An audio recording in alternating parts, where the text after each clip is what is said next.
Hello students. So AC circuit में हमने अब तक क्या देखा है कि कितनी वैल्यूज होती हैं। हमारे पास पीक वैल्यू थी, आरएमएस वैल्यू थी, एवरेज वैल्यू थी, है ना। इनको किस तरह से हमने निकाला, फिर हमारे पास में वेव फॉर्म्स आई, उन वेव फॉर्म्स के बेसिस पे हमने ये सारी वैल्यूज निकाल के देखी, उनका हमने डेरिवेशन भी किया और न्यूमेरिकल के अंदर उनको सॉल्व भी किया। ठीक है, अब बात आती है कि जब हम बेसिक चीजें पढ़ चुके हैं हमारे एसी क्वांटिटीज की या एसी सर्किट की, कि रिप्रेजेंटेशन कैसे हुआ, मैथमेटिकल में किस तरह से रिप्रेजेंट किया, वेव फॉर्म में किस तरह से किया। ठीक है, उसके बाद में जो वैल्यूज थी वो निकाल के देख ली हमने बेसिक सारी। अब बात आती है हमारे पास में कि सर्किट्स के अंदर जो भी हमारे पास में पैसिव एलिमेंट होते हैं उनको रखते हुए जब एसी सर्किट में हम ये सारे पैसिव एलिमेंट्स लगाते हैं तो वो किस तरह से हमारा सर्किट बिहेव करता है। ठीक है, किसी भी पैसिव सर्किट के अक्रॉस कितना करंट फ्लो कर रहा है, कितना वोल्टेज आ रहा है, या इसके अलावा और भी कोई क्वांटिटीज आती हैं, पावर कितनी आ रही है ना, और क्या क्या चीजें आती हैं। जैसे एसी में हमने देखा कि फेज नाम की एक चीज आई थी, फ्रीक्वेंसी एक नई चीज आई थी, फेज एक नई चीज आई थी, तो फेज डिफरेंस भी आया था। तो ये फेज डिफरेंस कैसे कैसे आता है, तीन तरह के फेज डिफरेंस हमने देखे थे कि जीरो फेज डिफरेंस होता है ना, लैगिंग फेज होता है, लीडिंग फेज होता है। कुछ पहले स्टार्ट हो जाएगा तो वो लीडिंग फेज हो जाएगा, और कुछ टाइम बाद में या कुछ एंगल्स के बाद में स्टार्ट होगा तो उसको बोलेंगे हम लैगिंग फेज। ठीक है, तो जो पैसिव एलिमेंट्स हमको ये बताते हैं सर्किट के अंदर, तो उसको एनालाइज हम किस तरह से करेंगे वो हम आज देखने वाले हैं। किसी भी सर्किट के अंदर पैसिव एलिमेंट लगाने के बहुत सारे तरीके होते हैं, और हर तरीके के अंदर हर सर्किट को हमको एनालाइज करना पड़ेगा। तो कितने तरह से हमारे पास सर्किट बनेंगे वो मैं एक बार बताता हूं आपको। देखिए, सबसे पहले आपके पास में बनेगा कि हमको एसी सर्किट को एनालाइज जो करना है, उसमें सबसे पहले टॉपिक लिख लेते हैं अपन यहाँ पे कि हमारे पास में टॉपिक आज अपन देखने वाले हैं analysis of AC circuits, analysis of AC circuits. ठीक है, तो एसी सर्किट को एनालाइज हमें करना है। अब एसी सर्किट के अंदर जो passive elements R, L and C, ये तीनों कंपोनेंट्स जो हैं ये किस तरह से कनेक्ट होंगे, सिंगल सिंगल कनेक्ट होंगे कि कुछ कॉम्बिनेशंस में कनेक्ट होंगे कि तीनों कनेक्ट होंगे, तो वो सारी चीजें होती है। मैं एक बार यहाँ पे पूरा चार्ट बना देता हूँ, फिर एक बार एक एक करके हम उसको एनालाइज करना स्टार्ट करेंगे, उनके न्यूमेरिकल्स हम देखेंगे, क्योंकि ये बहुत इंपॉर्टेंट रहने वाला है। जब भी हम किसी बहुत बड़े सर्किट को सॉल्व करते हैं तो हमें सबसे पहले तो उनके इंडिविजुअली पता होना चाहिए कि इंडिविजुअल पैसिव एलिमेंट जो होता है वो एसी सर्किट में किस तरह से बिहेव करेगा। ठीक है, तो पहले मैं वो चार्ट बना देता हूं किस तरह से आने वाला है। सबसे पहले हमारे पास में आएगा प्योर आर, है ना, मतलब प्योर रेजिस्टेंस, सिंपल एक रेजिस्टेंस कनेक्टेड रहेगा हमारे पास में एसी सर्किट में, तो सर्किट किस तरह से बिहेव करेगा। प्योर आर, एल एंड सी, पहले प्योर आर का देखेंगे, फिर प्योर एल का देखेंगे, प्योर सी का देखेंगे। प्योर मतलब सिंपल आर, उसके साथ में कोई कॉम्बिनेशन के अंदर नहीं है, सिर्फ और सिर्फ आर कनेक्टेड होगा तो हम उसको बोलेंगे प्योर आर। सिर्फ और सिर्फ इंडक्टर कनेक्टेड होगा तो उसको बोलेंगे अपन प्योर एल, जिसको अपन बोलते हैं pure resistive circuit, pure inductive and pure capacitive circuit. ठीक है, इसके बाद में बात आती है हमारे पास में सीरीज कॉम्बिनेशंस की। सीरीज कॉम्बिनेशंस, अब सीरीज कॉम्बिनेशंस किस तरह से बन सकते हैं। हमारे पास में तीन वेरिएबल्स हैं आर, एल, सी। अगर हम इन R, L, C passive elements को वेरिएबल के फॉर्म में देखें कि हमारे पास में तीन वेरिएबल्स हैं 1, 2 एंड 3, इन तीन वेरिएबल्स के कितने कॉम्बिनेशंस बन सकते हैं। आपने देखा होगा परम्यूटेशन कॉम्बिनेशंस हम बनाए थे 11th एंड 12th में मैथमेटिक्स में, उस तरीके से देखेंगे यहाँ पे। तो सबसे पहले सीरीज की बात करते हैं, तो अगर मैं दो दो को उठा लेता हूं तो हमारे पास में आर, एल सीरीज में होता है, आर, सी सीरीज में भी हो सकता है, और एक बार फिर ये तीनों हो सकते हैं आर, एल, सी, ये तीनों भी अपने पास में सर्किट में कनेक्ट हो सकते हैं। ठीक है, और इसके अलावा क्या बचा एक लास्ट में, एल और सी, एल और सी। तो इस तरह से हमारे पास में अगर तीन वेरिएबल्स होते हैं तो उनके कॉम्बिनेशंस जो बन रहे हैं हमारे पास में कितने बन रहे हैं, चार कॉम्बिनेशंस बन रहे हैं कि आर एल के साथ सीरीज होगा, आर सी के साथ सीरीज होगा, एल और सी आपस में सीरीज में होंगे, और तीनों के तीनों आपस में सीरीज होंगे। तो इतने तरह से हम इनको सर्किट को एनालाइज करने वाले हैं बाद में जब सीरीज की बात करेंगे। सीरीज के बाद में बात आती है हमारे पास में पैरेलल की, पैरेलल कॉम्बिनेशंस। पैरेलल कॉम्बिनेशंस भी सेम बनते हैं हमारे पास में, आर और एल को हमने पैरेलल कनेक्ट कर दिया, आर और सी को भी पैरेलल कनेक्ट कर दिया, फिर आर एल सी को कनेक्ट कर दिया, और लास्ट में एल और सी को कनेक्ट कर दिया। तो इस तरह से अलग अलग सर्किट का बिहेवियर किस तरह से होगा, उसका एनालाइज हमें किस तरह से करना पड़ेगा कि सर्किट में करंट कितना फ्लो कर रहा है, वोल्टेज कितना फ्लो कर रहा है, उसमें पावर कितनी फ्लो कर रही है, अगर कोई फेज डिफरेंस क्रिएट होता है तो किस तरह का फेज डिफरेंस क्रिएट होगा, लैगिंग होगा कि लीडिंग होगा या सेम फेज में रहेगा। ये सारी चीजें हमें इन सर्किट को एनालाइज करेंगे तब पता चलेगा। तो हमारे पास में कितने तरह के एसी सर्किट बन गए हमारे पास, इनको एनालाइज करना है। आर, एल, सी मतलब 1, 2, 3, 4, 5, 6, 7, 8, 9, 10, 11, वैसे 11 हैं, लेकिन अपन ये लास्ट के जो एलसी सर्किट्स होते हैं इनको एनालाइज नहीं करते हैं, क्योंकि इसको एनालाइज करने के लिए हमारे पास में एक स्पेसिफिक टॉपिक होता है, जिसको हम बाद में एक स्पेसिफिक टॉपिक के बेसिस पे ही देखेंगे उसको बाद में हम। तो तीन यहाँ तीन सीरीज के, 3 पैरेलल के और 3 सिंगल कंपोनेंट जो कनेक्टेड होते हैं। ठीक है, तो आज हम देखने वाले हैं हमारे पास में pure R, L and C components का, मतलब 3 सर्किट को आज हम एनालाइज करेंगे। उनके अंदर कौन कौन से पॉइंट्स आते हैं वो याद रखना है हमें, और उसी बेसिस पे सीरीज और पैरेलल को भी हम एक एक बार करेंगे। ठीक है, एनालाइज करने के बाद में इनके बेसिस पे हम न्यूमेरिकल्स देखेंगे कि हमने एनालाइज जो किया है उसमें जो फॉर्मूलाज निकले हैं उनको अप्लाई किस तरह से करना पड़ता है हमें न्यूमेरिकल्स के अंदर। ठीक है, देखिए, तो सबसे पहला सर्किट हमारे पास में आता है, हम वो बोलते हैं क्या, pure resistive circuit. Pure resistive circuit, pure resistive circuit. ठीक है, देखिए सिंपली प्योर रेजिस्टिव सर्किट हम यहां पे ड्रॉ कर लेते हैं, फिर उसको एनालाइज करना शुरू करते हैं। सबसे पहले हम बनाएंगे एक रेजिस्टेंस, सिंपल एक रेजिस्टेंस बनाएंगे। ये रेजिस्टेंस जो है अभी कनेक्ट हमने करना है किसके साथ में, एसी सर्किट की बात करें तो किसी एसी सोर्स के साथ हमें इसको कनेक्ट करना पड़ेगा। अब देखिए यहां पे बात आती है एक डिफरेंस की, यहां बताता हूं मैं, जब डीसी की अपन बात करते थे तो वोल्टेज सोर्स जो बनता था उसका अपने पास सिंबल जो होता है वो होता है प्लस माइनस, मतलब पोलैरिटी के साथ। ठीक है ना, क्योंकि उसके पास में पोलैरिटी होती है, जबकि उसका जो मैग्नीट्यूड होता है वो कांस्टेंट होता है, तो उसके पास फ्रीक्वेंसी नहीं होती, सेम रहता है वो इस तरीके से। लेकिन जब एसी की बात करते हैं तो एसी का जो सिंबल बनता है हमारा वो साइनोसॉइडल वेव की तरह इस तरह से बनता है। ठीक है, सिंबल जो बनता है हमारे पास में किसी भी वोल्टेज सोर्स, करंट सोर्स का, वो अपने पास में इस सिंबल के तौर पे बनेगा। क्यों? क्योंकि उसकी वेवफॉर्म जो होती है वो साइनोसॉइडल इस तरीके से बिहेव करती है। ठीक है ना, ये चीज ध्यान रखना है। तो यहां पे हमारे पास में एसी वोल्टेज सोर्स जो बनेगा वो बनेगा इस तरीके से, और इसको हमने नाम दिया कितना, सोर्स, है ना। तो सोर्स वोल्टेज Vs किसके रेस्पेक्ट में, टी के रेस्पेक्ट में। ये टी के रेस्पेक्ट में लिखना जरूरी है, आपको पता है, क्योंकि एसी क्वांटिटीज जो है वो आर्गुमेंट ओमेगा टी के रेस्पेक्ट में चेंज होती है, तो हमें यहाँ पे टाइम के रेस्पेक्ट में शो करना पड़ेगा इसको, क्योंकि ये टाइम पे डिपेंडेंट है, ये टाइम के साथ में वेरी करती है। 50 हर्ट्ज की हम इंडिया में फ्रीक्वेंसी की बात करते हैं, मतलब एक सेकंड में ये 50 टाइम्स अपनी साइकिल्स कंप्लीट करती है। एक साइकिल, 2 साइकिल, 3 साइकिल, इस तरह से एक सेकंड में 50 साइकिल्स कंप्लीट करती है। ये VST, मतलब वोल्टेज सोर्स की जो फ्रीक्वेंसी अपने पास में है वो 50 हर्ट्ज होती है। ठीक है, ये चीज ध्यान रखना। मान के चलो हमारे पास में एक प्योर रेजिस्टेंस यहाँ पे कनेक्ट हमने कर दिया, इसको मैं हटा देता हूं। अब यहां देखिए, ये एक हमारे पास में कनेक्टेड है एक रेजिस्टेंस, इस रेजिस्टेंस के अक्रॉस एक एसी वोल्टेज सोर्स हमने कनेक्ट कर दिया। ठीक है, जैसे ही एसी वोल्टेज सोर्स हमने यहाँ पे कनेक्ट किया है तो क्या इसमें करंट फ्लो करेगा, बिल्कुल करेगा। कितना करंट फ्लो करेगा हमारे पास में यहाँ पे, IT करंट हमारे पास यहाँ फ्लो करेगा। ठीक है, वही IT करंट हमारे इस रेजिस्टेंस के अक्रॉस जाने वाला है, रेजिस्टेंस के अंदर से फ्लो करेगा। तो रेजिस्टेंस के अंदर से अगर यहाँ पे करंट फ्लो करता है तो इसकी पोलैरिटी क्या हो जाएगी, प्लस, और ये हो जाएगी माइनस। इसका मतलब यहाँ पे हमारे पास में कुछ वोल्टेज का ड्रॉप भी हो जाएगा, या पोटेंशियल का ड्रॉप हो जाएगा रेजिस्टेंस के अक्रॉस। क्या और कोई सर्किट में कोई कंपोनेंट कनेक्टेड है, नहीं है। इसका मतलब जितना वोल्टेज यहाँ था वो सारा का सारा यहाँ ड्रॉप हो जाएगा, क्योंकि सर्किट को सेटिस्फाई तो करना पड़ेगा ना। जितना पोटेंशियल ड्रॉप हो रहा है is equal to the EMF applied, KVL। याद है आपको कि यहाँ पे पोटेंशियल ड्रॉप कितना हो रहा है, VST, वो किसके बराबर है, VST सेटिस्फाइड। तो जितना पोटेंशियल आपने अप्लाई किया था वही पोटेंशियल आपका यहाँ पे ड्रॉप हो जाएगा पूरा का पूरा रेजिस्टेंस का अक्रॉस। ठीक है ना, तो करंट कितना फ्लो किया, वोल्टेज सोर्स हमने जो अप्लाई किया है वो किस वैल्यू का है, किस तरह से उसको दिखाया, इसमें करंट आने के बाद में इसके अक्रॉस कितना पोटेंशियल ड्रॉप हुआ, उसकी क्या वैल्यू रही, और उसके बाद यहाँ पे पोटेंशियल ड्रॉप हो गया तो पावर का भी कंजम्पशन होगा। सोर्स के थ्रू हमने जो पावर ट्रांसफर करी वो पावर हमारे पास में रेजिस्टेंस के अक्रॉस एब्जॉर्ब हो गई, तो वो पावर कितनी है वो भी ध्यान रखना है हमें। तो देखिए किस तरह से करते हैं। सबसे पहले आपने क्या किया, यहाँ पे वोल्टेज सोर्स अप्लाई किया है, तो हम यहां बात कर लेते हैं वोल्टेज सोर्स VST जो है ये किस वैल्यू का है, मतलब हमारे पास मान के चलो एक वोल्टेज सोर्स है जो एसी क्वांटिटी का है। अब आपको पता है कि एसी क्वांटिटी को रिप्रेजेंट कैसे करते हैं हम, साइनोसॉइडल वेव के साथ में और उसके मैग्नीट्यूड मतलब पीक वैल्यू के साथ में। तो कैसे रहेगा, VST इज इक्वल टू कितना हो जाएगा, VST is equal to VM sine of omega T, या आप इसको साइन टी भी लिख सकते हो, ऐसे कोई बड़ी बात नहीं है। साइन ओमेगा टी हम लिखते हैं क्योंकि प्रोसेस में हमारे पास में ये रहता है।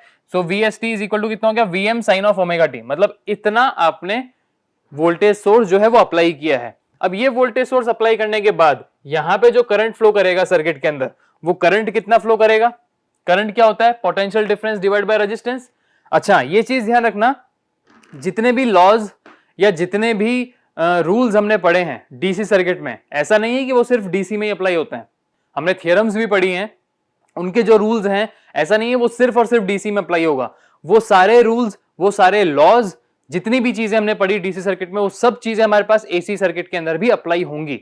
डिफरेंस सिर्फ एसी सर्किट में आता है, रूल्स एंड लॉज के अंदर कोई डिफरेंस नहीं आता। ठीक है, तो यहां पे हमारे पास में ओम्स लॉ से हमको पता चलता है कि करंट कितना फ्लो कर रहे हैं। यहां पे करंट की बात करते हैं अगर, आई कितना हो जाएगा हमारे पास, वोल्टेज कितना है, वीएसटी डिवाइड बाय रेजिस्टेंस, यही हो जाएगा ना, VST divide by resistance. VST की वैल्यू यहां पुट कर देते हैं, वीएसटी कितना है हमारे पास, VM sine of omega T divide by are.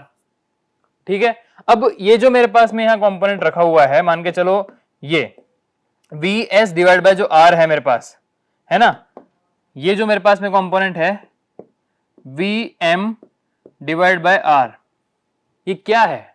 मतलब जो वोल्टेज सोर्स मेरे यहां पे कनेक्टेड है, उस वोल्टेज सोर्स की पीक वैल्यू डिवाइड बाय आपका रेजिस्टेंस, मतलब potential difference divide by resistance ही तो है। क्या हो गया? ये करंट हो गया, करंट की पीक वैल्यू हो गई। आपका वोल्टेज का पीक से अगर आपने रेजिस्टेंस को डिवाइड मार दिया तो आपके पास में क्या आ जाएगा? आपके पास करंट का पीक आ जाएगा। तो क्या हो गया इसकी वैल्यू? I am. तो यहां पे हम क्या लिख सकते हैं अब कि I T is equal to what, I M sine of omega T, I M sine of omega T.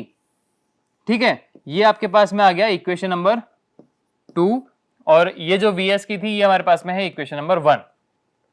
अभी तक इन दोनों इक्वेशन से एक चीज क्लियर हो गई कि हमारे पास जो वीएस हमने अप्लाई किया या वोल्टेज सोर्स जो हमने अप्लाई किया उसकी वैल्यू है हमारे पास में VM sine of omega T. ठीक है, उसके बाद में रेजिस्टेंस कनेक्ट करते ही जितना करंट फ्लो किया उसकी वैल्यू हो गई हमारे पास में I M sine of omega T. ये चीज क्लियर हो गई।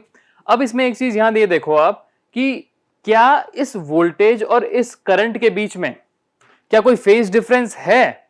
देखिए, VM sine of omega T, I M sine of omega T, क्या ओमेगा टी के साथ में कोई प्लस माइनस में कोई एंगल दे रखा है? आया कोई एंगल? नहीं आया। इसका मतलब क्या प्रूव हुआ यहां पे कि प्योर रेजिस्टिव सर्किट जो होता है उसके अक्रॉस पोटेंशियल और करंट, इन दोनों के बीच में कोई भी फेज डिफरेंस नहीं होता। फेज डिफरेंस कितना होता है? 0।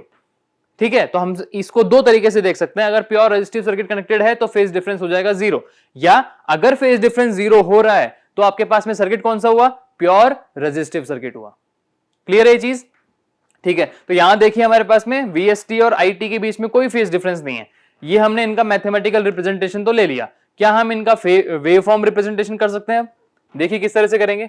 मान के चलो यहां पे मैंने एक वेव फॉर्म बनाई इस तरीके से, ये मेरे पास ओमेगा टी आर्गुमेंट पे चेंज कर रहा है ना, और ये मेरे पास में एक वेव फॉर्म मैं बनाता हूं। सबसे पहले मैं बनाता हूं वोल्टेज की। वोल्टेज क्या है? VM sine of omega T, मतलब साइन ओमेगा टी मतलब साइन फॉर्म, साइन की वेव फॉर्म मैंने बना दी ये। ठीक है, मैंने साइन की वेव फॉर्म बना दी और इसकी मैक्सिमम या पीक वैल्यू क्या है मेरे पास में? ये वैल्यू मेरे पास में है वी एम, ये है 0, ये है pi, and this is 2 pi. Clear है? अब बात आती है कि वोल्टेज की वेवफॉर्म तो आपने बना दी, अब बनानी है आपने करंट की वेवफॉर्म। तो करंट की वेवफॉर्म कैसे बनेगी? वोल्टेज की वेवफॉर्म में मतलब VM sine of omega T में आपने आर से डिवाइड मारा है, तो मतलब वीएम में भी आर से डिवाइड मारना पड़ेगा और साइन ओमेगा टी को फॉलो करेगा सेम पाथ। मतलब पाथ फॉलो करने की बात आती है, इस 0 से ही पाथ फॉलो करना है, लेकिन इसकी मैग्नीट्यूड जो होगा वो कितना हो गया? उस वोल्टेज में अगर आपने रेजिस्टेंस से डिवाइड मार दिया तो वो थोड़ा सा कम हो गया। मतलब आपने के पास करंट जो आएगा वो कैसे आ जाएगा? सेम पाथ को फॉलो करता हुआ, बट इसकी पीक वैल्यू हो जाएगी कम, है ना, और ये हो जाएगा आपके पास में आपका करंट का वैल्यू। ये इसकी पीक वैल्यू है, ये कितनी है हमारे पास में? आई एम, और ये आई एम की वैल्यू एग्जैक्टली क्या है? ये है V M by R. I M की वैल्यू क्या है हमारे पास में? वी एम बाई आर, मतलब वी एम इतना था, ठीक है, उसमें आर से डिवाइड मारा तो वैल्यू कम हो गई, वैल्यू कम होते ही कितना हो गया? ये आई एम हो गया। क्लियर है? इस तरीके से आपके पास में वीएम की वेवफॉर्म हमने रिप्रेजेंट कर दी, करंट की वेवफॉर्म रिप्रेजेंट कर दी, और दोनों के जो मैथमेटिकल रिप्रेजेंटेशन था वो भी हमने यहां पे बता दिया है। इसके बाद में और क्या होता है? पोटेंशियल ड्रॉप हुआ, बट वो तो सेम हुआ वीएसटी के बराबर, मतलब पोटेंशियल ड्रॉप भी कितना हो जाएगा? VM sine of omega T. तीन चीजें हो गई। इसके बाद में क्या देखा था कि यहाँ पे कितनी पावर का कंजम्पशन होगा, मतलब पावर का भी तो वहां पे ड्रॉप होने वाला है। तो कितना पावर कंज्यूम करेगा ये? पावर क्या होती है? P is equal to V into I, ठीक है। उससे हम देखते हैं कि किस तरह से इसमें पावर आएगी। यहां देखिए, पहले वेवफॉर्म रिप्रेजेंटेशन देख लेते हैं अपन पावर का।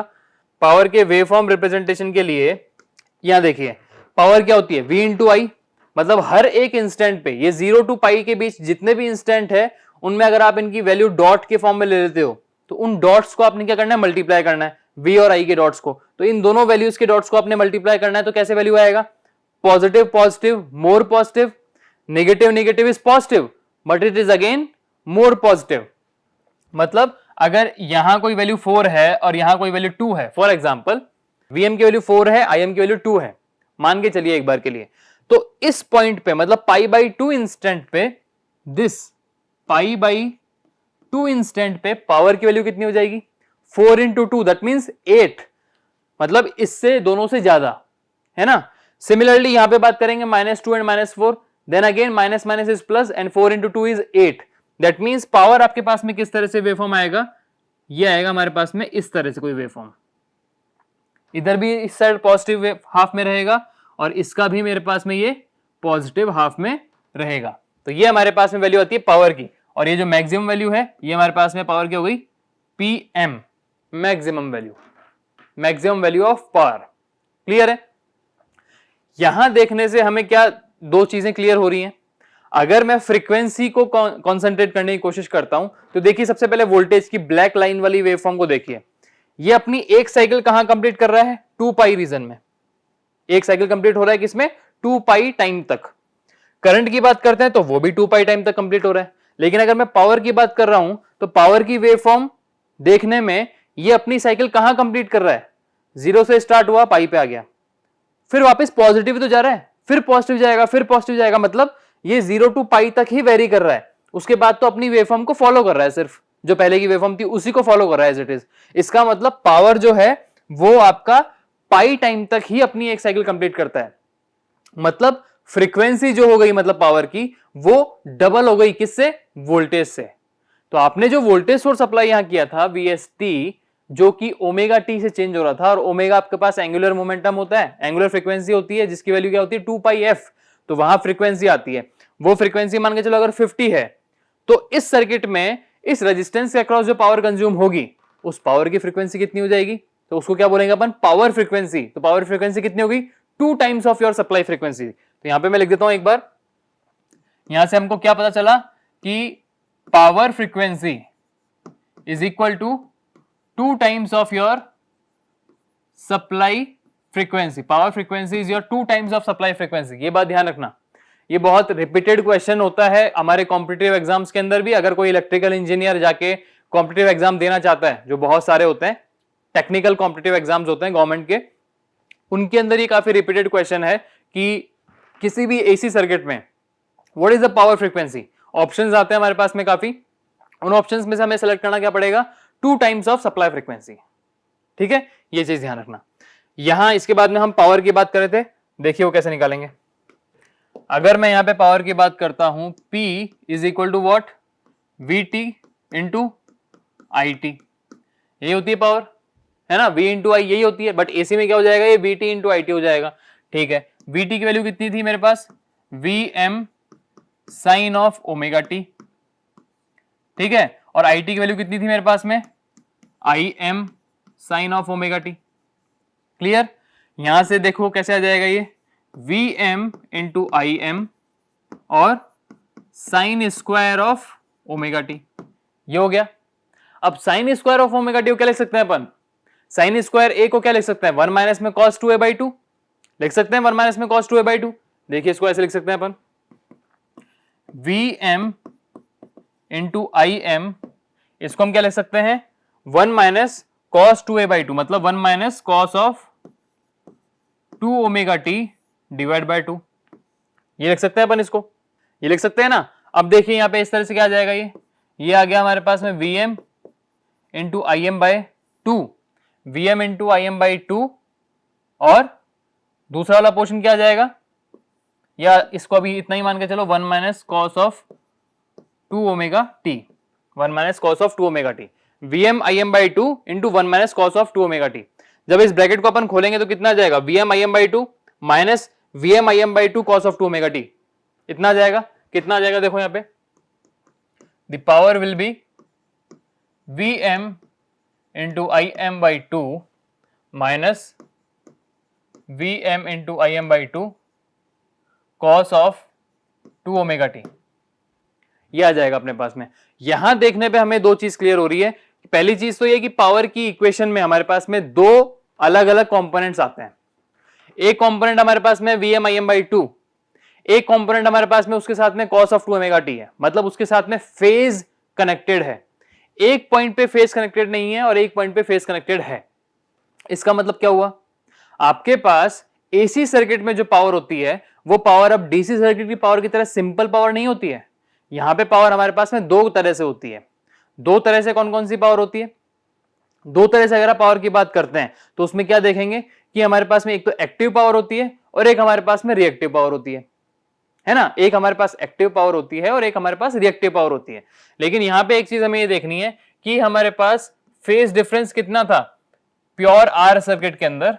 प्योर आर सर्किट में फेज डिफरेंस कितना था, जीरो, है ना। जब फेज डिफरेंस जीरो था तो यहां पे ये फेज की वैल्यू जो आएगी उसमें क्या कोई पावर का ड्रॉप होने वाला है, नहीं होने वाला, मतलब ये कंपोनेंट जीरो हो जाएगा। तो हमारे पास में पावर कितनी बच गई, सिंपली पावर हमारे पास में कितना बच जाएगा, Vm into Im/2, इतनी पावर हमारे पास बच जाएगी।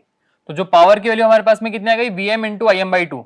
अब एक चीज जब हमने स्टार्टिंग में देखी थी एवरेज वैल्यू और आरएमएस वैल्यू, वहां से क्या पता था मुझे, वहां से मुझे एक चीज पता है कि Vrms की वैल्यू कितनी निकल के आ रही थी, Vm/√2। सिमिलरली अगर आपने Irms निकालना होता तो उसकी वैल्यू कितनी आती, Im/√2, इतना आता है ना।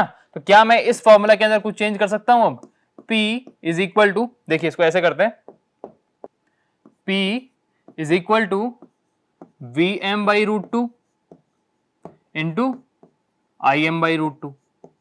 मतलब यहां से क्या चीज क्लियर हो गई हमारे पास कि जो प्योर रेजिस्टिव सर्किट होता है उसमें जो पावर का कंजम्पशन होगा वो कितना हो जाएगा, Vrms इंटू Irms। ठीक है, अगर आपके पास में आरएमएस वैल्यूज हैं वोल्टेज और करंट की तो आप उन दोनों को सिंपली मल्टीप्लाई करो, प्योर रेजिस्टिव सर्किट में कितनी पावर कंज्यूम हो रही है वो आपके पास में निकल जाएगी, P is equal to VI। तो हम सिंपली बोलते हैं इसको V इंटू आई है प्योर रेजिस्टिव सर्किट में, बट वो जो V और I हैं वो एक्चुअली होते क्या हैं, उनकी आरएमएस वैल्यूज होती हैं। अगर आपको स्पेसिफिक सर्किट में ये बोला गया है कि average value of voltage is this much and average value of current is this much, find the power consumption in a pure resistive circuit, तो क्या करेंगे हम, हमें Irms और Vrms को मल्टीप्लाई करना है। तो जो एवरेज वैल्यू दे रखी है उस एवरेज वैल्यू को पहले कन्वर्ट करेंगे अपन आरएमएस वैल्यूज में और फिर जाके उनको दोनों को मल्टीप्लाई कर देंगे। ठीक है, इतना काम करना होता है। लेकिन प्योर रेजिस्टिव सर्किट में जो आपको दिया होगा वो एवरेज और आरएमएस के अंदर कोई डिफरेंस होगा ही नहीं, वो सारी चीजें सेम होंगी, तो आपको सिंपली V इंटू आई करना है। बट ये बात ध्यान रखिएगा कि Vrms into Irms is your power in pure resistive circuit. Clear है ये चीज, ठीक है। तो हमने यहां से कितनी चीजें देख ली, प्योर रेजिस्टिव सर्किट के अंदर कितना वोल्टेज अप्लाई किया था, कितना करंट फ्लो करने लगा, उनका फेजर या वेव फॉर्म में रिप्रेजेंटेशन किस तरह से हुआ, पावर फ्रीक्वेंसी जो होती है वो 2 टाइम्स ऑफ सप्लाई फ्रीक्वेंसी होती है। उसके बाद में हमने देखा कि पावर जो यहाँ पे कंज्यूम हो रही थी वो पावर कितनी हो रही थी, Vm/Im/2 हो रही थी, है ना। Vm इंटू Im/2 पावर हमारे पास में यहाँ कंज्यूम हो रही थी, जो हमने देखा कि Vrms इंटू Irms पावर होती है। क्यों, क्योंकि हमें पता है कि प्योर रेजिस्टिव सर्किट के अंदर जो फेज डिफरेंस होता है वो जीरो होता है। जब फेज डिफरेंस जीरो होता है तो जो फेज वाला एंगल है वो हमारे पास में जीरो हो जाएगा, क्योंकि यहाँ पे 2 ऑफ ओमेगा टी के साथ में कोई फेज डिफरेंस नहीं आता है तो वो जीरो हो जाएगा हमारे पास। और जो Vrms Irms हमने पहले देखा था वो कितना कितना निकल के आ रहा था, Vm/√2 और Im/√2। तो यहां से हमारे पास में जो पावर की इक्वेशन आई वो कितनी आ गई, Vrms इंटू Irms। ठीक है, ये चीज क्लियर हो गई, ये बात ध्यान रखना।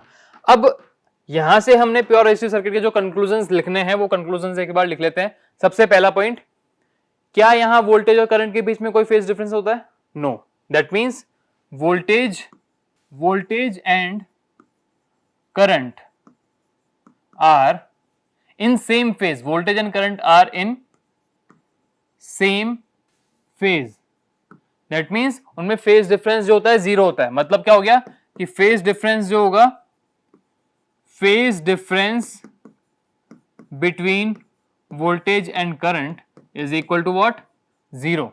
ये किस में रहेंगे, सेम फेज में रहेंगे। मतलब कोई फेज डिफरेंस यहाँ पे नहीं आने वाला, पहली चीज।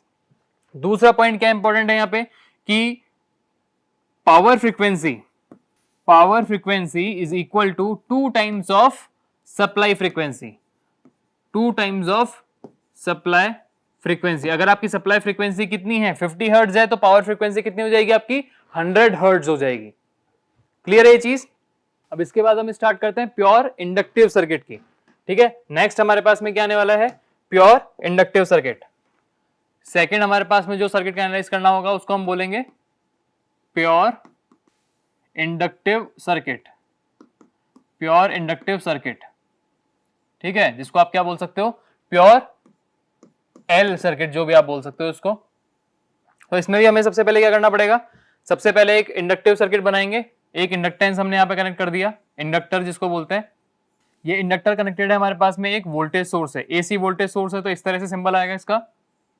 और इसकी वैल्यू जो है, इसकी जो वैल्यू हमारे पास में वोल्टेज सोर्स की है वो कितनी है, VST। ठीक है, इस VST के बेसिस पे हमारे पास में यहाँ पे करंट फ्लो कर रहा है कितना, IT। इस इंडक्टर के अक्रॉस जो हमने वोल्टेज सोर्स अप्लाई किया VST, तो करंट फ्लो किया हमारे पास में IT, है ना। और ये करंट हमारे पास में इस इंडक्टिव सर्किट में फ्लो कर रहा है, और इंडक्टिव सर्किट में फ्लो करते ही वहां पे इसका पोटेंशियल आएगा, या उसमें जो करंट है वो फ्लो करने लगेगा। ये चीजें होती हैं। ठीक है, तो यहां से जो करंट हमारे पास में इंडक्टिव सर्किट के अंदर फ्लो कर रहा है वो कितना है, IT। तो सबसे पहले हमने क्या ले लिया, हमारे पास में वोल्टेज ले लिया कि वोल्टेज कितना हमने अप्लाई किया है, VT is equal to VST। जो VST हमने यहाँ लिखा है वो VST कितना अप्लाई कर रखा है यहाँ पे हमने, VM sine of omega T. तो जो करंट फ्लो करेगा वो कितना हो जाएगा हमारे पास में, जैसे हमने देखा प्योर रेजिस्टिव सर्किट में करंट कितना हो गया था हमारे पास, IT is equal to IM sine of omega T. ठीक है, तो हम यहां से सबसे पहले मान लो करंट ले लेते हैं। अगर मैंने करंट IT की इक्वेशन को ऐसे लिखा, या करंट को मैंने एज ए रेफरेंस मान के चल रहा हूं, so IM sine of omega T. अगर ये मेरे पास में करंट आ गया, इक्वेशन नंबर 1 है ना। तो जब ये इक्वेशन 1 होती है तो हमें एक चीज पता होती है, जब इंडक्टिव सर्किट की बात करते हैं या इंडक्टर की बात करते हैं तो उसके अक्रॉस पोटेंशियल ड्रॉप कितना होता है, पोटेंशियल ड्रॉप VL जो होगा, इसके अक्रॉस जो पोटेंशियल ड्रॉप होगा VL, ये जो VL है ये कितना होता है, VL is equal to L into D of IT by DT। या इसको अपन सिंपली पहले देखो आपकी फॉर्मूला क्या होता है। वोल्टेज अक्रॉस इंडक्टर जब हमने प्योर RLC सर्किट को पढ़ा था DC में, तो वहां पे V कितना होता है, V is equal to L DI by DT।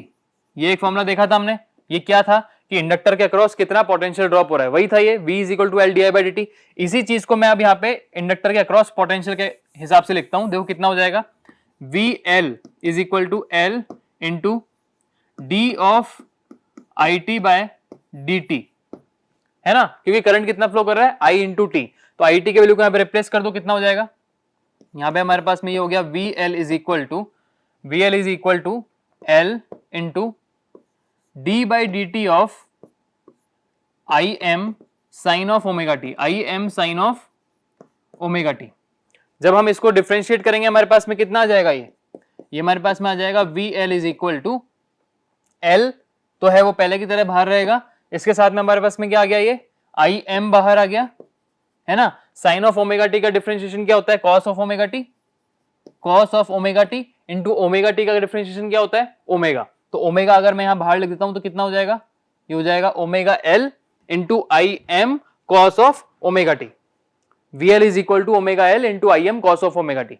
ठीक है, इसी चीज को आगे बढ़ाते हैं अगर, तो यहां देखिए जब आपसे मैंने प्योर इंडक्टिव सर्किट की बात करी थी या DC सर्किट के अंदर, तो उसमें एक चीज बताई थी कि जब अपन सिंपल L सर्किट की बात करते हैं या इंडक्टर की बात करते हैं और इसके अंदर जब हमारे पास में करंट फ्लो करता है तो उसका जो रिएक्टेंस है, जब प्योर रेजिस्टिव सर्किट की बात करेंगे तो उसका रेजिस्टेंस होता है, लेकिन जब अपन इंडक्टर की बात करते हैं तो उसमें प्योर इंडक्टेंस होता है। वो इंडक्टेंस कैसे निकल के आता है, या उसको अपन क्या बोलेंगे, उसका रिएक्टेंस बोलेंगे। तो इंडक्टिव रिएक्टेंस XL होता है हमारे पास, और XL की वैल्यू होती है हमारे पास में ओमेगा L। ठीक है, इंडक्टिव रिएक्टेंस की वैल्यू होती है हमारे पास में ओमेगा L। यहां पे ओमेगा L को मैं रिप्लेस कर सकता हूं इससे, so VL is equal to XL into IM cos of omega T. ये हो गया। अब XL क्या है, रिएक्टेंस है, AC सर्किट का रेजिस्टेंस जिसको अपन बोलते हैं। तो resistance into current is your voltage again. तो यहां पे अपन इसको क्या लिख सकते हैं, V L is equal to V M cos of omega T. V L is equal to V M cos of omega T. Current कितना था हमारे पास में, I T is equal to I M sine of omega T, और इस circuit में inductor लगाने की वजह से वोल्टेज कितना हो गया हमारे पास, V M cos of omega T. क्या इस कॉस ऑफ ओमेगा टी को इसके साथ कंपेयर करने के लिए साइन में कन्वर्ट कर सकता हूं? देखिए कैसे होगा ये, V L is equal to V M sine of omega T plus pi by two लिख सकता हूं इसमें, इसको omega T plus pi by two लिख सकता हूं। Sine of 90 plus theta is what, sine of 90 plus theta is cos theta, तो cos theta को मैंने साइन ऑफ 90 प्लस थीटा लिख दिया, omega T plus pi by two लिख दिया, pi by two is 90। So sine of omega T plus pi by to के साथ में लिखने के बाद जब इक्वेशन 1 और 2 को मैंने कंपेयर किया, इक्वेशन 1 और 2 को कंपेयर किया, तो क्या मेरे पास में कोई फेज डिफरेंस दिख रहा है आपको? यहाँ पे करंट की इक्वेशन है I M sine of omega T, voltage की इक्वेशन आ रही है V M sine of omega T plus pi by two, है ना, omega T plus pi by two. That means जो वोल्टेज होगा वो वोल्टेज आपका क्या करेगा, इंडक्टिव सर्किट के अंदर प्लस आ गया तो क्या करेगा, वो लीड करेगा, पहले से स्टार्ट हो जाएगा। अगर आपने करंट को रेफरेंस लेके चलना है तो आप क्या बोलोगे कि वोल्टेज आपका क्या कर रहा है, plus omega T plus pi by to की वजह से पाई बाई टू एंगल लीड कर रहा है ना। या फिर आप अगर वोल्टेज को रेफरेंस लेके चलते हो तो क्या बोलोगे, इस वोल्टेज के रेफरेंस पे करंट जो है पाई बाई टू एंगल लैग कर रहा है, मतलब बाद में स्टार्ट हो रहा है। ठीक है, तो मैथमेटिकल एक्सप्रेशन यहां हो गया। अब इसका वेवफॉर्म देखिए किस तरह से बनेगा। अगर मैं यहां वेवफॉर्म बनाता हूं इनका, देखिए यहां पे ये मेरे पास में है ओमेगा टी, मैंने यहां पे जो लिया है ये मान के चलिए ये हो गया ओमेगा टी। इस ओमेगा टी पे अब मैंने सबसे पहले वेवफॉर्म ली किसकी, वोल्टेज की। मैंने वोल्टेज की वेवफॉर्म ले ली इस तरीके से, ये है मेरा 0, ये है मेरे पास में पाई और ये है 2 पाई, ठीक है ना। और यहां जो मेरे पास में ये वैल्यू है ये है कितनी, Vm, जो है इसकी मैक्सिमम वैल्यू। इस Vm के बाद में अब जो करंट है, इंडक्टिव सर्किट का जो करंट है वो कैसे रहेगा, आपने वोल्टेज को अगर रेफरेंस लिया है तो करंट आपका पाई बाई टू एंगल क्या करेगा, करंट क्या करेगा, पाई बाई टू एंगल लैग करेगा, क्योंकि ये प्लस में है तो ये लीड कर रहा था, मतलब करंट अब लैग करेगा आपका। तो लैग जब करता है करंट तो कितने एंगल से लैग कर रहा है, पाई बाई टू से। पाई बाई टू किधर है, यहाँ पे पाई बाई टू है यहाँ पे, तो मतलब करंट आपका स्टार्ट कहां से होगा, पाई बाई टू से स्टार्ट होगा, इतना टाइम बाद में स्टार्ट होगा। मतलब करंट की वेवफॉर्म क्या आ जाएगी, ये आपकी करंट की वेवफॉर्म आ जाएगी अब, ठीक है।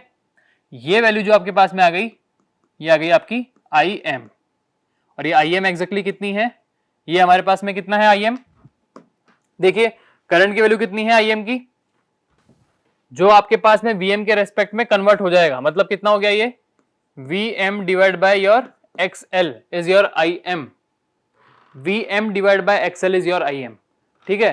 तो यहां से हमें क्या दिखा कि पाई बाई टू एंगल या पाई बाई टू टाइम्स बाद में आपका करंट स्टार्ट हो रहा है। ये इक्वेशन आपके पास में है वोल्टेज की, ये वाली इक्वेशन आपके पास में है किसकी, Vt की, और ये दूसरी वाली इक्वेशन जो आपके पास में है वो किसकी है, करंट की। ये आपके पास में इक्वेशन है करंट IT की। देखिए यहाँ Vt और IT की वेवफॉर्म में कितना डिफरेंस दिख रहा है आपको, क्या पता चला यहाँ पे कि करंट जो है वो लैग करता है वोल्टेज से, जबकि इक्वेशन में हमने क्या देखा कि वोल्टेज जो है वो लीड करता है। अब मान के चलो अगर मैंने इस करंट को क्या मान लिया रेफरेंस, तो वोल्टेज आपका क्या कर रहा है, लीड कर रहा है ना। तो प्लस पाई बाई टू जब यहाँ पे आ गया था तो उससे पता चलता है हमको कि वोल्टेज हमारा लीड करता है। लेकिन हम बात करते हैं जब, तो हम वोल्टेज को एज ए रेफरेंस मानते हैं हमेशा। हम फेजर डायग्राम बनाएंगे, हम वेवफॉर्म बनाएंगे, हर जगह पे हम वोल्टेज को रेफरेंस मानते हैं, इसलिए हम वोल्टेज के रेस्पेक्ट में बोलते हैं तो करंट हमारा लैग कर रहा है, ठीक है। करंट लैग कर रहा है यहाँ पे, तो अब पावर निकाल लेते हैं एक बार। देखिए पावर कैसे निकलेगी, पावर कितनी होती है, P is equal to V into I, या फिर अपन बोलते हैं इसको VT into I T. Power is equal to क्या, VT इंटू आई टी। यहाँ पे V और I की इक्वेशन क्या थी, हमारे पास में V की इक्वेशन थी Vm sine of omega T plus pi by two and IM sine of omega T, यही थी। Sine of omega T plus pi by two को कॉस लिख लो एक बार के लिए, कितना हो जाएगा ये, Vm into IM sine of omega T into cos of omega T, sine of omega T into cos of omega T, ठीक है। यहां तक आ गए अपन, P is equal to this much and this much. अब क्या करना होगा, अब थोड़ा सा ट्रिग्नोमेट्री या थोड़ा मैथमेटिकल हमें देखना पड़ेगा इसको कन्वर्ट करने के लिए थोड़ा सा। तो अगर मेरे पास में ट्रिग्नोमेट्रिक फॉर्मूला की बात करता हूं तो क्या 2 sin a cos b की वैल्यू कितनी होती है? sin 2a। sin 2a की वैल्यू क्या होती है? 2 sin a cos a। देखो यहां पे हमको ये पता है कि sin 2a की वैल्यू कितनी होती है? 2 sin a cos a। यहां पे sin a cos a तो है बट 2 गायब है, तो 2 से एक बार ऊपर नीचे अपन डिवाइड मार देते हैं, कितना हो गया? vm into I M by two into 2 sine of omega T into cos of omega T. ये कर दिया हमने। तो 2 sine of omega T cos of omega T क्या लिख सकते हैं अपन? साइन 2 ओमेगा टी, इस वाले फॉर्मूले से, है ना, इस वाले फॉर्मूले से लिख सकते हैं। वैसे देखो कैसे कन्वर्ट हो गया ये। यहां पे मेरे पास में पावर की इक्वेशन क्या आ गई अब? vm into I M by to, इसको मैं क्या लिख सकता हूं? 2 साइन ए कॉस ए, मतलब साइन ऑफ 2 ओमेगा टी, ये लिख सकता हूं मैं इसको, साइन ऑफ 2 ओमेगा टी। ठीक है ना। अब यहां से मुझे क्या चीज क्लियर हुई? कंपेयर करते हैं अपन। देखिए सबसे पहले जब प्योर रेजिस्टिव सर्किट की बात कर रहे थे तो यहां पे पावर की इक्वेशन में मेरे पास में दो अलग अलग चीजें आ रही थी। Vm Im बाई टू, जहां पे मेरे पास में फेजर एंगल था ही नहीं, और Vm Im by to cos 2 omega T, जहां पे फेजर एंगल था। मतलब पावर जो थी मेरे पास में दो अलग अलग कंपोनेंट्स में होती थी। यहां मैंने देख लिया था, एक होती है मेरे पास में एक्टिव, एक होती है रिएक्टिव। जब पावर की बात करेंगे तब बताऊंगा मैं। दो अलग अलग पावर होती है। जब फेज डिफरेंस ही नहीं आ रहा है तो ये तो अपने पास में जीरो हो जाएगा। तो कितना बचा? सिर्फ Vm Im बाई टू। यहां पे देखिए, क्या यहां पे आपको अलग अलग मिल रहा है या सिर्फ एक ही इक्वेशन मिल रही है? यहां पे सिर्फ एक ही इक्वेशन मिल रही है जिसमें फेज है, और वो फेज कितना था? 90 डिग्री का फेज था। 90 डिग्री का फेज डिफरेंस आ रहा था प्योर इंडक्टिव सर्किट के अंदर। करंट लैग कर रहा था आपका 90 डिग्री के साथ में प्योर इंडक्टिव सर्किट के अंदर, है ना। तो इस वजह से यहां पे क्या देखा आपने कि एक्टिव और रिएक्टिव में से रिएक्टिव पावर बच गई। यहां पे सिर्फ एक्टिव पावर जीरो है। मतलब यहां पे अगर मैं बात करता हूं तो एवरेज पावर जीरो हो जाएगी, क्योंकि एवरेज पावर सिर्फ आपकी एक्टिव पावर होती है। यहां से P इज इक्वल टू कितना आया? Vm Im by two sine of 2 omega T. तो यहां से क्या चीज क्लियर हो गई मेरे पास? ये जो पावर आई, ये मेरे पास में है पूरी की पूरी मेरी रिएक्टिव पावर, और एक्टिव पावर जिसको P एवरेज बोलते हैं अपन। तो P एवरेज यहां से कितना हो गया? P average is equal to हो गया हमारे पास में जीरो। तो प्योर इंडक्टिव सर्किट में एवरेज पावर नहीं होती, वो कितनी होती है? जीरो होती है। और पावर जो कंज्यूम होगी वहां पे वो कितनी हो जाएगी? Vm Im by two sine of 2 omega T. ठीक है, ये चीज ध्यान रखना। अब इसका अगर अपन वेवफॉर्म इक्वेशन तो बना दिया, अब फेजर हमारे पास में एक बचा हुआ था। देखिए प्योर रेजिस्टिव का भी मैं एक बार फेजर बना देता हूं, जिसे आपको ध्यान रहेगा। यहां बना देते हैं एक बार, और उसका भी कंक्लूजन में बना देंगे।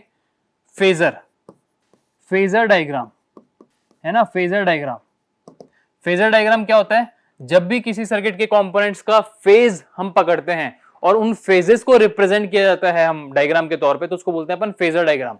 फेजर डायग्राम कैसे मान के चलो? इस प्योर रेजिस्टिव सर्किट में, जो पहले वाला था प्योर रेजिस्टिव सर्किट, उसमें मैंने वोल्टेज को रेफरेंस ले लिया। मैंने हमेशा बोला वोल्टेज को हम रेफरेंस लेंगे।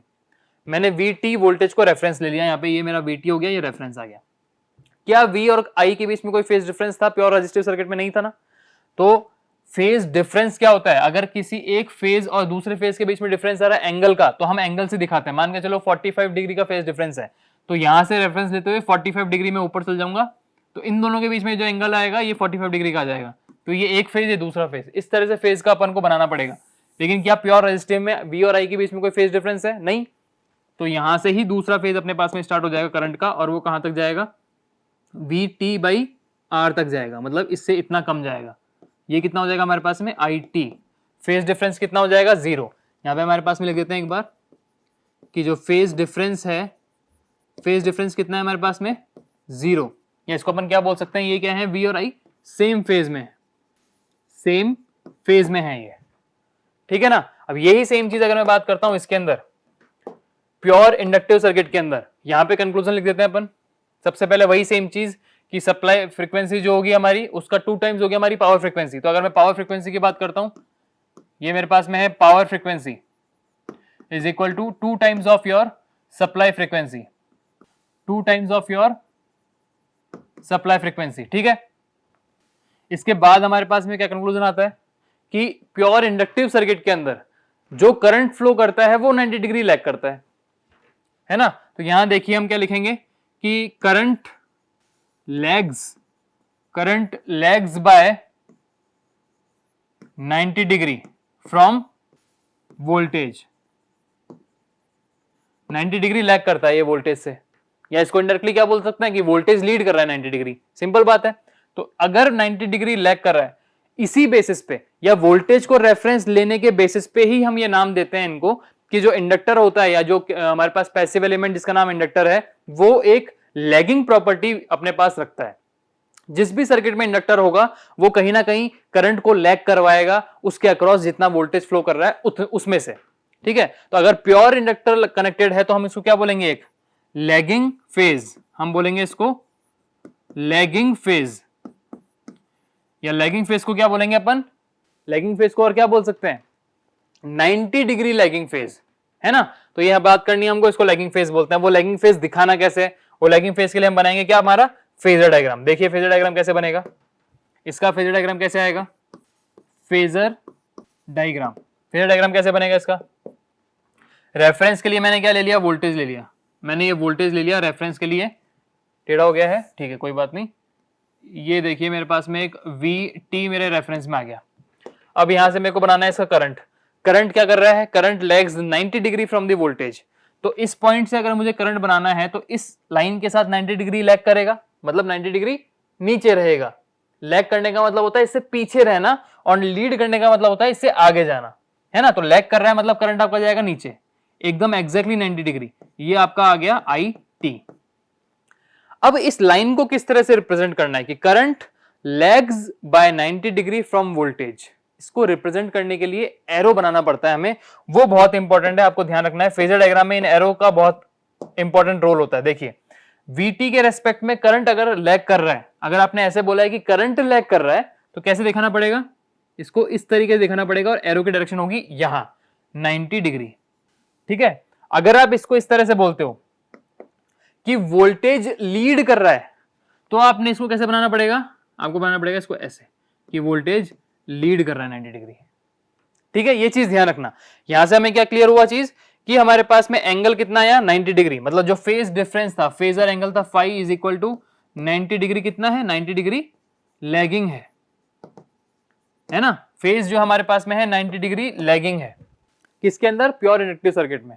ये क्या होता है, एक लैगिंग लोड होता है, एक लैगिंग फेज यहां मिलता है हमको। प्योर इंडक्टिव है तो प्योर 90 डिग्री मिल जाएगा, है ना। और प्योर रेजिस्टेंस कनेक्टेड है तो उसमें फेज डिफरेंस होगा ही नहीं, वो जीरो हो जाएगा। अब प्योर कैपेसिटर की बात कर लेते हैं एक बार, उसमें कैसे होगा देखो। Pure capacitive circuit, third one, pure capacitive circuit. अगर मैं प्योर कैपेसिटिव सर्किट की बात करता हूं, जिसको आप प्योर C बोल सकते हो, तो इसमें भी सबसे पहले मुझे एक सर्किट बनाना पड़ेगा जिसमें कैपेसिटर कनेक्टेड होगा ऐसे। ये कैपेसिटर मेरा C कनेक्टेड है यहाँ पे, और यहां मैंने एक वोल्टेज सोर्स अप्लाई किया है जिसकी वैल्यू मेरे पास में है VS ऑफ T।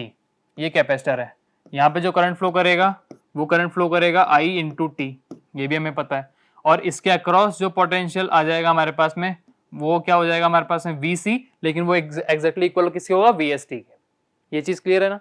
यहाँ पे हमने क्या अप्लाई किया, VST। तो क्या मैथमेटिकल एक्सप्रेशन आ गया, VST is equal to what, VM sine of omega T. इसको मैंने बोल दिया इक्वेशन नंबर 1। क्लियर है ये चीज। अब जब प्योर कैपेसिटिव सर्किट की बात करी थी तो उसमें फ्लो होने वाले करंट की वैल्यू भी हमें पता होती थी। उसका फॉर्मूला क्या होता है, I is equal to C DV by D T.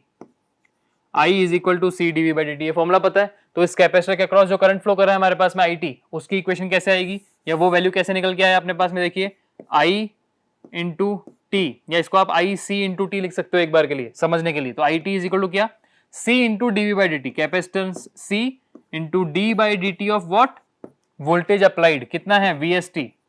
ये कर दिया हमने। अब यहां वैल्यू रिप्लेस कर दो, कितना हो जाएगा वैल्यू रिप्लेस करते ही, देखिए C into D by D T of this VST is VM sine of omega T. इसको सेम उसी तरह से हमने करना है जिस तरह से हमने प्योर इंडक्टिव सर्किट में किया था, कि हमारे पास में जो करंट है IC इंटू टी, कितना हो जाएगा C into VM sign omega T, कितना हो गया कॉस ऑफ ओमेगा टी, है ना। और ये ओमेगा का क्या हो जाएगा हमारे पास में, ये ओमेगा हमारे पास में आ जाएगा यहाँ बाहर, omega C into VM into cos of omega T. अब यहां हम देखेंगे क्या, जब हमने इंडक्टेंस के केस में देखा था उसका रिएक्टेंस, जिसको बोला था इंडक्टिव रिएक्टेंस, जब कैपेसिटेंस के केसेस में क्या देखेंगे हम, कैपेसिटिव रिएक्टेंस। तो कैपेसिटिव रिएक्टेंस XC की वैल्यू क्या होती है, 1/ωc होती है। कैपेसिटिव रिएक्टेंस XC की वैल्यू कितनी होती है, 1/ωc, है ना। तो यहां ωc मिल रहा है, तो ωc की वैल्यू कितनी हो जाएगी, 1/XC। यहां रिप्लेस कर दो, IC into T is equal to कितना हो गया, VM divide by XC into cos of omega T. So V by reactance, voltage by reactance, voltage by resistance is what, current. So ये कितना हो जाएगा हमारे पास में, peak value of current. So ICT is equal to IM cos of omega T. अब क्या cos of omega T को साइन के रेस्पेक्ट में कन्वर्ट कर सकते हैं, बिल्कुल कर सकते हैं। कितना हो जाएगा, IT इज इक्वल टू कितना हो गया, IM sine of omega T plus π/2। ये हो गया हमारे पास में, ठीक है। ये हमारे पास में हो गया इक्वेशन नंबर 2। अब इक्वेशन नंबर 1 से हमें वोल्टेज मिल चुका है, इक्वेशन नंबर 2 से हमें इसमें फ्लो होने वाला करंट मिल चुका है। एनालाइज कर रहे हैं हम, तो वोल्टेज मिल गया, करंट मिल गया, लेकिन अब क्या देखना है कि फेज डिफरेंस आ रहा है, कितना आ रहा है, देखिए यहाँ पे है साइन ऑफ ओमेगा टी, यहाँ पे है sine of omega T plus π/2, मतलब प्लस π/2 बोले तो π/2 टाइम्स या π/2 एंगल का फेज डिफरेंस आ रहा है। किसके बीच में, वोल्टेज और करंट के बीच में। कौन लीड कर रहा है, करंट आपका जो है वो π/2 एंगल्स पहले स्टार्ट हो रहा है ना। तो करंट आपका यहां पे लीड कर रहा है। प्योर इंडक्टेंस के अंदर क्या देखा था, वोल्टेज लीड कर रहा था, लेकिन वोल्टेज को रेस्पेक्ट लेके चलते थे या रेफरेंस लेके चलते थे, क्या बोलते थे हम, करंट लैग कर रहा था वहां पे। यहाँ पे करंट लीड कर रहा है, तो इसको क्या बोलेंगे, उसको बोलते थे लैगिंग फेज, इसको बोलेंगे लीडिंग फेज। अगर प्योर कैपेसिटेंस कनेक्टेड है तो हमारे पास सर्किट क्या हो जाएगा, प्योर लीडिंग सर्किट हो जाएगा, ठीक है। प्योर इंडक्टेंस कनेक्टेड है तो क्या हो जाएगा, प्योर लैगिंग सर्किट हो जाएगा। तो यहां देखिए हमारे पास में फेज डिफरेंस आ गया। वेवफॉर्म के तौर पे देख लीजिए इसको कैसे बनेगा। ये हम अगर इसकी वेवफॉर्म बनाते हैं, ओमेगा टी आर्ग्यूमेंट पे चेंज हो रही है, अगेन ओमेगा टी पे चेंज हो रहा है अगर ये, तो देखिए यहाँ पे अगर मैं वोल्टेज की वेवफॉर्म लेता हूं इस तरीके से, ये है 0 पाई 2 पाई और ये वैल्यू मेरे पास में कितनी है इसकी, Vm, है ना। और अगर मैं बात करता हूं यहाँ पे, ये है मेरा π/2, मतलब π/2 की ही बात चल रही थी। तो करंट जो था मेरा यहाँ पे, करंट मेरा π/2 टाइम्स जो है लीड कर रहा है, मतलब पहले स्टार्ट करेगा। तो अगर मैं यहां बात करता हूं, देखिए एक बार, अगर मैंने इसके अंदर बात करी तो π/2 इतना है, मतलब ये π/2 इधर की तरफ होगा नेगेटिव, -π/2 है ना, -π/2 यहाँ पे हो गया।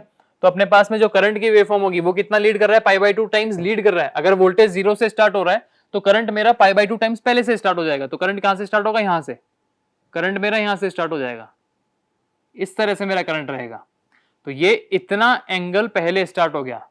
तो ये मेरे पास में वैल्यू कितनी आ गई इसकी, यहाँ पे IM, ये है IM, ये है मेरी VM। ये मेरे पास में करंट की वेवफॉर्म है IT की, है ना, और ये मेरे पास में वोल्टेज की वेवफॉर्म है VT की। और यहां से आपको दिख रहा है कि फेज डिफरेंस कितना आ रहा है इन दोनों के बीच में, 90 डिग्री का। तो यहाँ पे कंक्लूजन की अगर अपन बात करेंगे तो कंक्लूजन कैसे कैसे बन जाएगा, देखो सबसे पहले बात, अच्छा कंक्लूजन से पहले अपन इसकी पावर निकालेंगे, है ना, कंक्लूजन से पहले इसकी पावर निकालेंगे। तो पावर कितनी हो जाएगी, देखिए यहाँ पे अगर मैंने पावर निकाली, P इज इक्वल टू क्या होता है, VT इंटू IT, है ना। VT की वैल्यू कितनी थी मेरे पास में, VM sine of omega T, और IT की वैल्यू कितनी थी मेरे पास में, IM cos of omega T. Same चीज है एकदम, जितना हमारे पास में power inductive pure inductive circuit में थी उसी तरह से प्योर कैपेसिटिव सर्किट में भी आएगी। कितना हो गया ये, VM into IM sine of omega T into cos of omega T. इसको 2 से वापस वही सेम चीज करनी पड़ेगी, VM इंटू IM/2 डिवाइड और multiplication 2 sine of omega T cos of omega T, ठीक है, इतना लिख दिया। 2 sine of omega T cos of omega T को क्या लिख सकते हैं अपन, साइन ऑफ 2 ओमेगा टी। यही सेम चीज मैंने यहाँ लिख दी। पावर कितनी आ गई मेरे पास में, VM IM/2 sine of 2 omega T. ये मेरे पास में पावर आ जाती है किसमें, प्योर कैपेसिटिव सर्किट के अंदर, और यहाँ पे P एवरेज जो निकल के आता है वो आएगा 0। प्योर कैपेसिटिव सर्किट के अंदर average power 0, pure inductive circuit में average power 0, pure resistive circuit में एवरेज पावर ही होती है, RMS पावर 0, या फिर अपन क्या बोलते हैं उसका रिएक्टिव कंपोनेंट 0। ठीक है, तो रेजिस्टेंस जो होता है वो हमारे पास में क्या होता है एक्टिव कंपोनेंट, और इंडक्टिव और कैपेसिटिव सर्किट जो होता है वो होता है हमारे पास में रिएक्टिव कंपोनेंट। तो अगर मेरे पास में R, L और C तीनों की बात करता हूं मैं, तो R के अंदर मेरे पास में पावर जाएगी एक्टिव पावर, L और C में जो पावर जा रही है वो कौन कौन सी जा रही है मेरे पास में, रिएक्टिव पावर एब्जॉर्ब हो रही है। ठीक है, ये चीज ध्यान रखनी है। ये हमारे पास में पावर निकल गई, P एवरेज 0 हो जाएगा यहाँ पे। अब बात आती है इसकी कंक्लूजन्स की। सबसे पहली वही सेम चीज हमारे पास में कि सप्लाई फ्रीक्वेंसी से डबल होता है हमारे पास में पावर फ्रीक्वेंसी। तो वही सेम चीज कि power frequency is 2 times of supply frequency.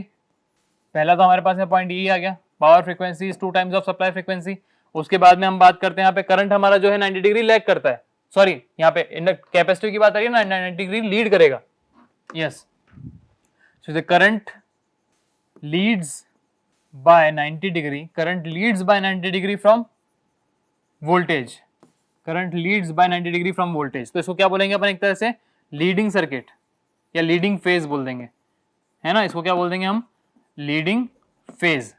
अब ये लीडिंग फेज को कैसे दिखाएंगे यार, 90 डिग्री लीडिंग फेज को कैसे दिखाना है, फेजर डायग्राम बनाना पड़ेगा। इसका हमने बनाया फेजर डायग्राम। फेजर डायग्राम में मैंने सबसे पहले क्या ले लिया रेफरेंस के लिए, हमेशा मैं बात करता हूँ वोल्टेज की, सबसे पहले रेफरेंस में हमने ले लिया वोल्टेज VT। ठीक है, अब यहां बात आ रही है कि करंट जो है वो 90 डिग्री क्या कर रहा है, 90 डिग्री लीड कर रहा है, मतलब ऊपर आएगा करंट हमारा, यहां से 90 डिग्री ऊपर की तरफ स्टार्ट हो जाएगा। करंट पहले स्टार्ट हो गया तो ये मेरे पास में करंट आ गया IT, और करंट लीड कर रहा है तो वो किस तरह से रिप्रेजेंट करना पड़ेगा हमें, इधर की तरफ एंगल से 90 डिग्री जो है मेरा करंट वो लीड कर रहा है यहाँ पे।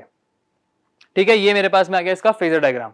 तो अभी हमने क्या देख लिया कि प्योर रेजिस्टिव सर्किट में किस तरह से सर्किट को एनालाइज करना है, कितना करंट होता है, कितना वोल्टेज होता है, कितनी पावर होती है, कितना फेजर डायग्राम आएगा, क्या कोई फेज डिफरेंस आएगा या नहीं आएगा।